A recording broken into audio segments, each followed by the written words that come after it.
আল্লাহ নবী সাল্লাল্লাহু আলাইহি সাল্লাম সেদিন চোখের পানি ফেলবে আর বলবে, উম্মত এটা কি আমলনামা নিয়ে আসছে? উম্মত তুমি আমার এত বড় বেইজ্জতি কেমনে করলা? আমি 23টা বছর তোমাদের জন্য কেঁদেছিলাম। সারা রাত এশার নামাজের পরে নবী দাঁড়াইছে কানতে কানতে, ফজরের আজান পর্যন্ত নবী উম্মতের জন্য দোয়া করছে আর চোখের পানি ফেলছে।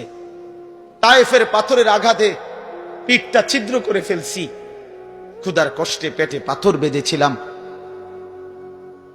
উহুদের দান শহীদ করা রক্ত নিয়ে উহুদের ময়দানে পড়েছিলাম বেহুশ হয়ে।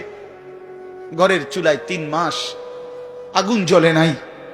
এত কষ্ট, এত চোখের পানি, এত ক্ষুধার কষ্ট, এত রক্ত, বিনিময়ে উম্মত এটা কি নিয়ে আসলাম?